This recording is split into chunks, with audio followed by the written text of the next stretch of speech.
আসসালামু আলাইকুম দর্শক, দেশে কিংবা প্রবাসে, কাছে কিংবা দূরে, যে যেখান থেকে আমাদের অনুষ্ঠান দেখছেন, সবাই ভালোবাসা, শ্রদ্ধা ও অভিনন্দন নিন।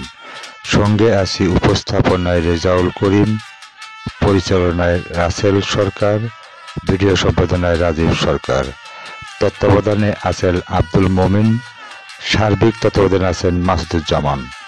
আরএস টিভির সঙ্গে থাকার জন্য ধন্যবাদ সবাইকে।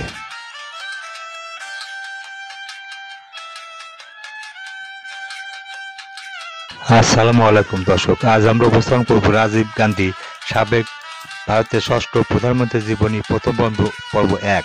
আরএস টিভি ইউটিউব চ্যানেলে দেখার জন্য আপনিও আমন্ত্রিত। আরএস টিভির সঙ্গেই থাকুন।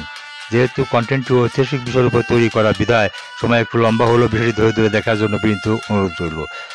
প্রিয় দর্শক, ভারত স্বাধীনতা লাভ করে 1947 সনের 15ই আগস্ট মাসের পর থেকে যে সকল রাজনৈতিক ব্যক্তি স্বাধীন ভারতের প্রধানমন্ত্রী হিসাবে নেতৃত্ব দিয়েছেন তারা হচ্ছেন জওহরলাল নেহরু, গুলজারিলাল নন্দা, ভারপ্রাপ্ত প্রধানমন্ত্রী লাল বাহাদুর শাস্ত্রী, ইন্দিরা গান্ধী, মোরারজি দেশাই, চৌধুরী চরণ সিং, রাজীব গান্ধী, বিশ্বনাথ প্রতাপ সিং, চন্দ্রশেখর, পি.ভি. নরসিংহ রাও, অটল বিহারী বাজপেয়ী, এইচ.ডি. দেবগৌড়া, ইন্দ্র কুমার গুজরাল, ডক্টর মনমোহন সিং এবং বর্তমান প্রধানমন্ত্রী নরেন্দ্র মোদী। এদের মধ্যে অধিকাংশ রাজনৈতিক নেতা সবাইকে কাঁদিয়ে চলে গেছেন না ফেরার দেশে। পরপরে তারা যেখানেই থাকুক মহান সৃষ্টিকর্তা যেন ভালো রাখেন এবং তাদের আত্মার শান্তি কামনা করছি।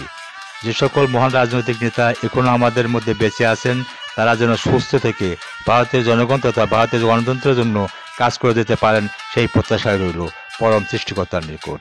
আরএস টিভির সঙ্গেই থাকুন এবং বন্ধুদের দেখার সুযোগ করে দিতে অবশ্যই লাইক ও শেয়ার করুন।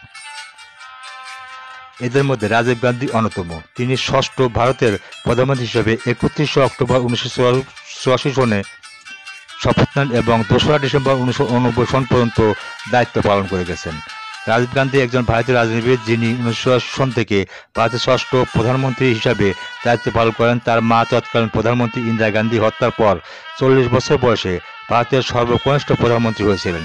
রাজীব গান্ধী 1989 সনের নির্বাচনে তার পরাজয়ের আগ পর্যন্ত দায়িত্ব পালন করেন এবং তারপর লোকসভা বিরোধী দলের নেতা হন। রাজীব গান্ধী নিজের হত্যার 6 মাস আগে 1990 সনের ডিসেম্বরে পদত্যাগ করেন।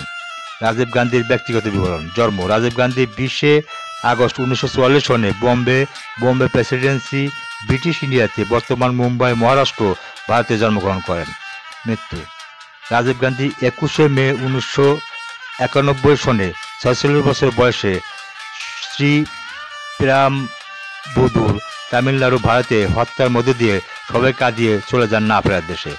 পরপরে তিনি যেখানেই থাকুক মহান সৃষ্টিকর্তার জন্য ভালো রাখেন সেই কামনাই করি। ভারতীয় রাজনৈতিক দল: ভারতীয় জাতীয় কংগ্রেস। স্ত্রী: সোনিয়া মাইনো। রাজীব গান্ধী ও সোনিয়া গান্ধী এই দম্পতি এক ছেলে রাহুল গান্ধী ও এক কন্যা প্রিয়াঙ্কা গান্ধী। রাজীব গান্ধীর পিতা ফিরোজ গান্ধী, মাতা ইন্দিরা গান্ধী। রাজীব গান্ধী বিখ্যাত মহাত্মা গান্ধীর সাথে সম্পর্কিত ছিলেন না। পরবর্তীতে তিনি ছিলেন রাজনৈতিকভাবে শক্তিশালী নেহরু গান্ধী পরিবারের, যেটি ভারতীয় জাতীয় কংগ্রেস পার্টির সাথে যুক্ত ছিল। রাজীব গান্ধী শৈশবে বেশিরভাগ সময় তার মাতামহ জওহরলাল নেহরু প্রধানমন্ত্রী ছিলেন। রাজীব গান্ধী দ্য ডুন স্কুল, একটি অভিজাত বোর্ডিং প্রতিষ্ঠা এবং যুক্তরাজ্যের কেমব্রিজ বিশ্ববিদ্যালয়ে পড়াশোনা করেছিলেন।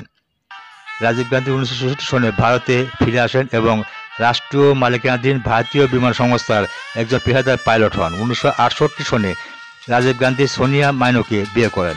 এই দম্পতি ভারতের তাদের সন্তান রাহুল ও প্রিয়াঙ্কাকে নিয়ে ঘরোয়া জীবনের জন্য দিল্লিতে স্থায়ী হন। 1970 এর দশকে বেশিরভাগ সময় তার মা ছিলেন প্রধানমন্ত্রী এবং তার ছোট ভাই সঞ্জয় একজন এমপি। তা সত্ত্বেও রাজীব গান্ধী রাজনৈতিক ছিলেন। 1980 সনে সঞ্জয় একটি বিমান দুর্ঘটনায় মারা যাওয়ার পর রাজীব গান্ধী অনিচ্ছায় তার মায়ের নির্দেশে রাজনীতিতে প্রবেশ করেন। পরের বছর রাজীব গান্ধী আমেথি তার ভাইয়ের সংসদীয় আসনে জয়ী হন এবং ভারতের সংসদের নিম্নকক্ষ লোকসভার সদস্য হন। রাজীব গান্ধী রাজনৈতিক সাজসজ্জার অংশ হিসেবে রাজীবকে কংগ্রেস দলের সাধারণ সম্পাদক করা হয় এবং 1982 সনে এশিয়ান গেমস আয়োজনে গুরুত্বপূর্ণ দায়িত্ব দেওয়া হয়। 31 অক্টোবর 1946 সালে সকালে তার মা তৎকালীন প্রধানমন্ত্রী তার 2 শিখ দেহরক্ষী সতবন্ত সিং এবং বীরেন্দ্র সিং অপারেশন ব্লু স্টারের পর একজন ভারতীয় দ্বারা হত্যা করেছিলেন। হরমন্দির সাহেবের স্বর্ণ মন্দির থেকে শিখ বিচ্ছিন্নতাবাদী কর্মীদের সরিয়ে দেওয়ার জন্য সামরিক পদক্ষেপ, সেই দিনই রাজীব গান্ধী প্রধানমন্ত্রী নিযুক্ত হন। কংগ্রেস সমর্থকদের সংগঠিত জনতা বিশ্ব শিখ সম্প্রদায়ের বিরুদ্ধে দাঙ্গা করায় তার নেতৃত্বে পরবর্তী কয়েকদিন পরীক্ষা করা হয়েছিল, যার ফলে দিল্লিতে শিখ বিরোধী গণহত্যা শুরু হয়েছিল। সূত্র অনুমান করে শিখ মৃত্যুর সংখ্যা প্রায় 8 থেকে 17,000। সেই ডিসেম্বরে কংগ্রেস পার্টি লোকসভায় এখন পর্যন্ত সর্বাধিক সংখ্যাগরিষ্ঠ লাভ করে। 541টি আসনের মধ্যে 414টি আসন।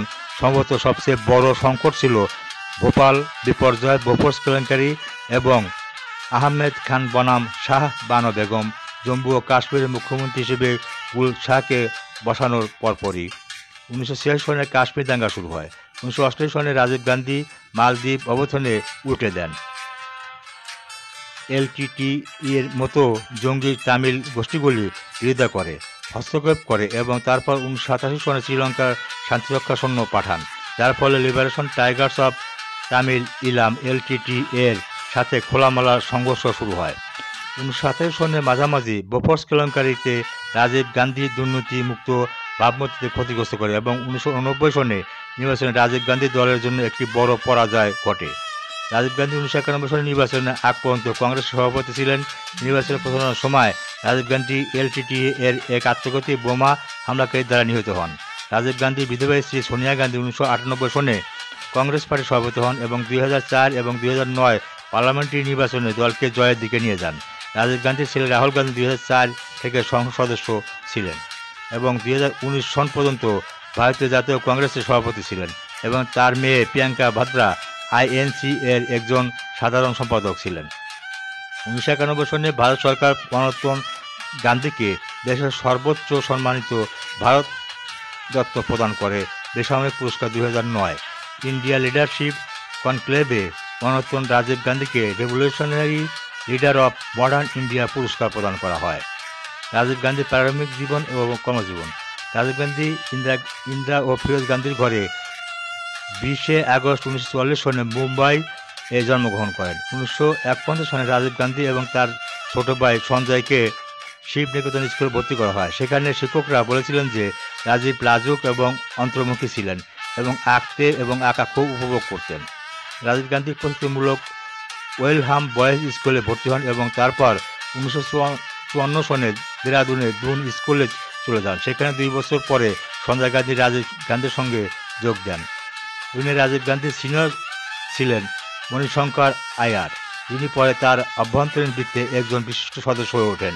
রাজীব গান্ধী সুইজারল্যান্ডে একটি আন্তর্জাতিক বোর্ডিং স্কুল ইকোলে ডি হিউম্যানিটি এও শিক্ষিত ছিলেন। রাজীব গান্ধী 1961 সনে 2য় শ্রেণীর প্রশংসাপত্র নিয়ে দুন স্কুল ত্যাগ করেন। রসায়নে 5 নম্বর ছাড়াও তার চূড়ান্ত বিষয়ে ভালো পারফরমেন্স করে। দুনে রাজীব গান্ধীর শেষ বছর তার মা এবং অ্যালবার্ট ডি রোজারিও লন্ডনের ভারতীয় হাইকমিশনার বৈজ্ঞানিক প্রযুক্তি কেমব্রিজ বিশ্ববিদ্যালয়ে তার আবেদনের ব্যবস্থা করেছিলেন। ডি রোজারিও, যিনি ফিরোজ গান্ধীর কলেজের সহপাঠী ছিলেন, রাজীব গান্ধী ইঞ্জিনিয়ারিং পড়ার সুপারিশ করেন এবং ট্রিনিটি কলেজের কেমব্রিজ সিনিয়র টিউটর মার্ক প্রাইমের সাথে দেখা করেন। প্রায় ট্রিনিটি রাজীব গান্ধী ছাত্রসভাকে ভর্তির ব্যবস্থা করেছিলেন, যা রাজীব গান্ধীর গ্রহণযোগ্য নম্বর সহ মেকানিক্যাল সায়েন্স কোয়ালিফাই পরীক্ষায় উত্তীর্ণ হওয়ার জন্য। লন্ডনে ডেভিডস লেইং অ্যান্ড ডিকের 6ষ্ঠ কর্ম কলেজে রাজীব গান্ধী এ লেভেলের জন্য অধ্যয়ন করার পর রাজীব গান্ধী 1962 সনের মার্চ মাসে এমকিউ পরীক্ষা বসেন কিন্তু ব্যর্থ হন।